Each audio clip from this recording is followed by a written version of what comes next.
Right now, Pittsburgh's best sports show is about to begin. Call us or tweet us. We've got things to talk about on the Ireland Contracting Nightly Sports Call. Good evening, everyone, and welcome inside the Fan Cave. This is the Ireland Contracting Nightly Sports Call. 412-575-2600 is the number to call. Give us a shout. We are here live in the Fan Cave, KDKA TV, and simulcast on 93.7 The Fan, which is where we find Andrew Fillipponi of the PM team right now. And Pony, the Penguins got a big win tonight. They needed it. They had lost 2 previous meetings to the Flyers.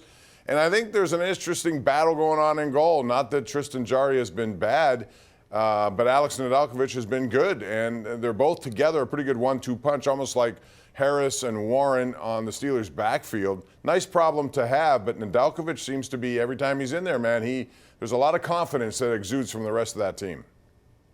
I think inspired by that Browns run to the playoffs, Bob. He loves his Browns so much. He's an Ohio guy.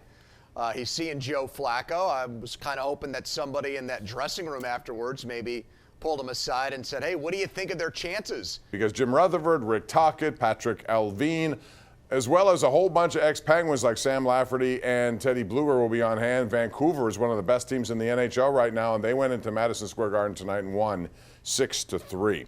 All right, tomorrow is the Mike Tomlin news conference. You'll see it here live at noon on KDK Plus. And Pony, I want to just get into your thoughts. I don't think there's any chance that he will announce that Kenny Pickett would be the starting quarterback tomorrow. I think given what Mason Rudolph has done, the best scenario is to go with him. And if you have to make a change, then you bring in Pickett, and he appears to be that knight coming in to try to save the day. What chance would you give it? Do you think there's any chance at all of that happening? Of Kenny Pickett playing against Buffalo, or of Mike Tomlin naming him the starter? No, playing in that game. Yeah, I think there's a shot. I mean, I'm still ecstatic that the Steelers are in the playoffs. So let me start with that, to rally and what Mason Rudolph has done. If not for the aforementioned Joe Flacco, it would be one of these, probably the best quarterback from out of nowhere story in the NFL this season. However, I'm not really enthused about going to Buffalo, and I understand that they've played some close call games, but for the most part, they have not just won games at home this year, they have blown people out. They're 7-1 in Buffalo. The average margin of victory for them is 15 points per game. So you don't have TJ Watt either. And I think people have amnesia about T.J. Watt and his importance to the team last year, Bob. Without him, they won 1 game. They look like a totally different defense. So I am very worried, and if they get down in this game, they get down by double digits, I don't put it past Mike Tomlin to go to Kenny Pickett, not because Mason Rudolph stinks or anything like that, but just because he'll be looking for some kind of spark in this game at some point, potentially. Yeah, Rudolph has an outstanding completion percentage. He's done everything asked of him, especially for someone who hadn't seen action in 2 years. And it's a really good story to have. There's no question about it. We'll go through some of these games real quick, Andrea, just to get your take. I like Houston to beat Cleveland. I think the Joe Flacco story has been a good one. Real quick, do you agree, or do you think Cleveland will win? I like Cleveland in the game.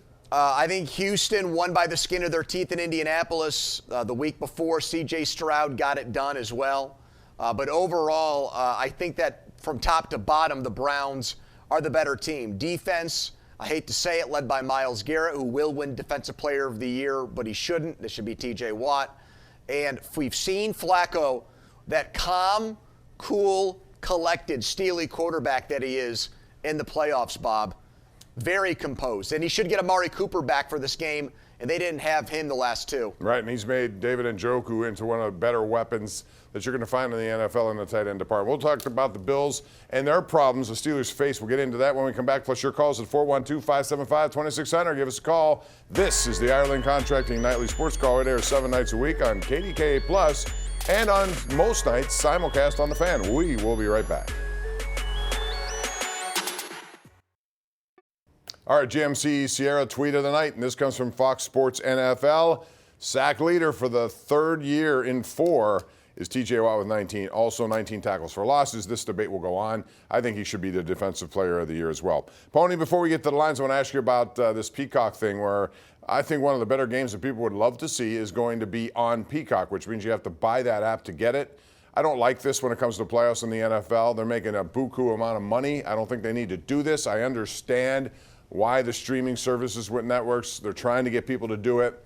But your take on that one, first of all, that you'd have to go to that extreme to watch it because a lot of people won't pay the money, don't want to pay the money. And also this game, because I think Kansas City should win this one. I don't like what I see of Miami's defense at all. And with all these injuries, I don't know how they're going to stop Mahomes, even though they've not been that good. You know, I have a smaller problem with Peacock than I think some other people do, Bob. And let me try to make my point quickly for you and concisely. Where is tonight's national championship game? Yeah, it's on ESPN. What's more expensive, ESPN Plus or cable, pick of the two, or a $5 subscription to Peacock? No, I get it. It's just that so many people have so many options and so many things you got to pay for. They don't want to pay anymore. My point is they've taken more and more of the biggest games off of local television and over-the-air TV. And this is just another example of it. Whether it's on cable, whether it's on streaming, whether it's on an app, it doesn't matter. Trying to figure out these leagues, how much people will spend, where their cutoff point is, where their breaking point is. This is a trial balloon. I'm guessing that fewer people will watch this playoff game than any playoff game in the last, I don't know, Bob, maybe ever, because of what we're talking about here. I mean, they're going to greatly reduce and shrink their audience. Right. But if Peacock and NBC get a ton of subscriptions over this, then they'll do it again next year, and they'll try to get more games like this the next time that they work out their TV and media rights contract. So it's just the way the world is heading. I don't like it. But it's just a reality of things right now for sports fans. It's becoming more and more expensive to be a diehard sports fan. I still to watch don't the biggest think games. we're going to see a pay-per-view when it comes to the NFL. I hope we don't. Not in my lifetime. I don't want to see that. I think they're making enough money. Like, I look at the billions and billions and billions. Peacock is making, or they're spending $110 million for this game. So they must feel it's worth it. Again, I don't want to get too far into this because we have a lot of people on the line. So let's get to our number one Cochran Go One Better caller of the night. That would be Ed in Indiana, who joins us on line 3. Hello, Ed. How are you? Hey, how are you doing? Good. What's up? I love the show, guys. Thanks, Ed. Love the Steelers, love the Penguins, and the Pirates. Okay, you have a question? Yeah. These guys, they think they're Jerome Bettis. They could run through the pile. They can't do it. Who's these guys? First of all, Najee Harris, that's his game. And I think he's been at his best, which leads to a very interesting question, because this is the offseason where they're going to decide whether or not to pick up his option. I would not do it. I'd go with a younger option after the following season. I mean, there's so many examples of younger guys who are either 7th round, undrafted, late round picks, whatever the case. Thing about this does not mean he won't be here next year, because he is signed through next year. You just have to pick up that option. It's 2 years. So it's 2 years, and if you want to bring him back for another year, then you just tag him. He won't like it. None of them like it, but I do believe that they're going to pick that up if it's reasonable. We'll see how it goes. By the way, I don't know what a tag would be on a running back. It's got to be over $10 million, and that's something like Derrick Henry, for example. He's like 30. He's still, as you saw the other day, 153 yards. I got to believe there's a team out there who's interested. The question is, how much are you willing to pay a 30-year-old? So that's going to be the dilemma. Let's go to Rusty in Pittsburgh. Hey, Rusty, how are you? Hey, doing fine, Bob. Thanks for taking my call. Sure. I was just calling to ask you and Andrew there, with the potential bad weather in Buffalo, does that help or hurt the Steelers' chances? Thanks, Rusty. I think it helps, Pony. You? 100% agree, Bob. It's already brought the total in the game down to the mid-30s. So there's not a lot of points that are expected in the game. The Steelers, I know Mason Rudolph, what he's done, they've scored 30 points twice with him at quarterback. They're still a team that is led by its defense. And to take Josh Allen and potentially limit what he can do in bad weather. They lost a playoff game to Cincinnati last year in bad weather. Where a team went in there, a team that should be accustomed, Buffalo, to bad weather, and they got pushed around in that game. So I think that probably would benefit the lines in this game, the offensive line, defensive line of the Steelers, to play in bad weather like that, push the Bills' lines around. So I agree with you. I think that anything that can prevent the Bills from scoring in the 30s in this game gives the Steelers a better chance to win, and I think bad weather would do that. Yeah. It was interesting to watch, though. Josh Allen is such a special quarterback. They've had nothing but a bunch of backups for the most part. They've been facing the Bailey Zappi of the world, the Gardner Minshew and others, Browning. This is a legit guy, and what we saw last night was exactly what you get with Josh Allen. You get a guy who's capable of making mistakes because he's aggressive, he believes in his abilities, but he's also very quick to just say, okay, let's move on. I can make better plays and I'll forget about it. He has a short memory. What you saw in the second half was totally different, and that's the thing about him. His legs can kill you as much as anything, and I wonder now, how do they defend his legs, Pony, more than anything else with no TJ Watt? I'm going to make a recommendation to them on that. I think that they should give Herbig more playing time than Golden. Golden is the veteran. Golden had a sack at the end of the Ravens game that caused them to kick a field goal there instead of try to score a touchdown to make it a 3-point game. But I think you got to go for the boom or bust potential of Herbig, because I think Herbig is a higher impact player. He might not be as good as Golden play to play, but I think there's a better chance he makes the splash plays, the sacks, and the forced fumbles.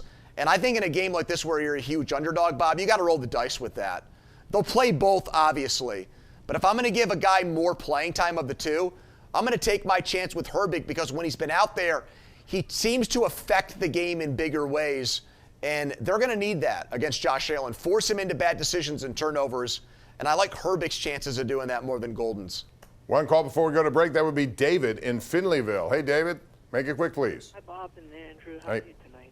Thanks for taking my call. Good. I want to ask your guys' opinion about what are the keys to this Sunday's game. I'll hang up and listen to you. I think there are a lot of keys, but for me, it's got to be possessing the ball like they've done in these 3 games, especially the one in Seattle. They kept their defense off the field. With all these injuries and not having Watt, the less time that defense spends on the field, the better it will be for them. But their offense has to do it. And, running the football to me is going to be their doing. Now, I don't think there's going to be any secrets here, Andrew. They're not going to come out and throw the ball around, especially because of their weather. They're going to have to just go in the trenches and win that battle. I'm going to put George Pickens out there, though. I mean, George Pickens might be matched up in this game with Rasul Douglas. Rasul Douglas is a guy that's had 4 interceptions in 8 games since that trade with Green Bay. And if that's a matchup there, that's a big one. And I want to see with the great safety play in Buffalo, too. George Pickens got to be more involved. Bob, I'll make you a guarantee. They're not winning this game if he only has 1 touch, and that was on an end-around play on 3rd and short. He's got to be more effective than that. The Bills have proven that they can still score points without Diggs. Diggs has really not been a big factor for them lately. It's been more about Allen's running and James Cook's running, too. And their tight ends. Development for them. They got 2 really good tight ends, and that's been And I'm worried about the inside linebackers, Bob. Yep. Oh, no. I know. All right, we got to go to a break. We'll take it. Come back with more right here on the Ireland Contracting Nightly Sports Call.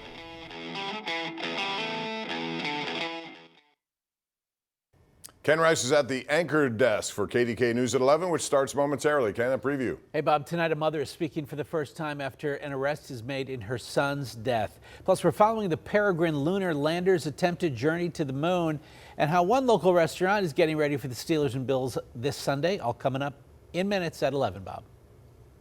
And reminder, the game is on KDKA. We have pregame starting at 11:30 a.m., 2 hours of postgame afterwards, and the #1 Cochran Sports Showdown at night. Andrew, I want to ask you real quick about this game tonight. Michigan extends their lead 27-13. Your thoughts, what you saw of Michael Penix? I came in very much interested in him, and I don't know if it's Michigan's defense, whatever. He didn't come away, at least for me, as the person I thought he might be in this game. Yeah, threw a terrible interception at the start of the second half.